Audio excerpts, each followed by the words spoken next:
আমি জানি ম্যাডাম আপনি ছোট রকেট পছন্দ করেন না, আর আমি যে বড় রকেট আপনাকে দেবো আপনি যে নেবেন তাও নয়, আপনার লাগবে বড়, আমি জানি। আপনারা তো ফাটছে কেন? এমা ফাটবে কেন, আসলে আমি রকেটটা জ্বালানোর সময় ঠিক ধরতে পারি না। আপনি অনেক জিনিসই ধরতে পারেন না। হ্যাঁ তা ঠিক। আপনি আমার দুটো দেখতে পাচ্ছেন? समझ रहे हो समझ रहे हो आप समझ रहे हो ना? আমার দুটো? দুটো? আমি তো সবকিছু এখানে একটাই দেখতে পাচ্ছি। তার মানে আপনি কাছের জিনিসটা লক্ষ্য করেন না। দেখছেন ম্যাডাম, আপনি কত নোংরা নোংরা কথা বলছেন। বসুন, একবার নিচের দিকে দেখুন তো। ও কি বড় সাইজ আপনার বোমের।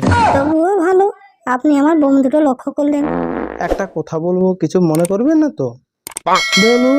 আপনি যদি আপনার বোম দুটো আমার রকেটের সাথে বেঁধে উড়ান, এটা আরো জোরে ফাটবে।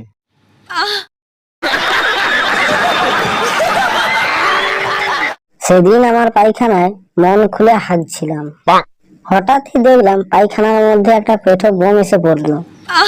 ঠিক সেই সময় ও কোথা থেকে এসে পায়খানার দরজায় লাথি মেরে দরজা ভেঙে বোমে জল ঢেলে দিল।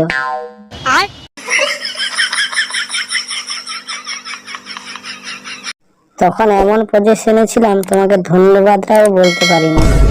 তারপরে জানতে পারলাম ওই হারামজাদাই আমার পায়খানার বোমটা ফেলেছে।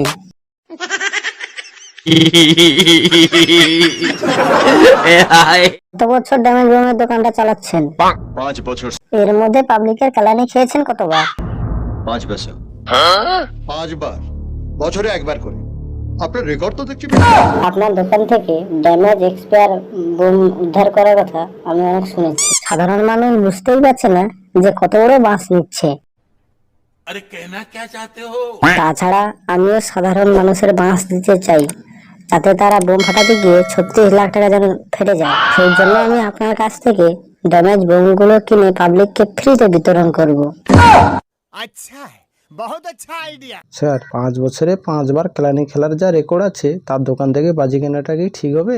এই দোকানটা সবচেয়ে ভালো, যে পাবলিকের মার খেয়েও বোমের দামটা সেই দোকানে সবচেয়ে বেশি।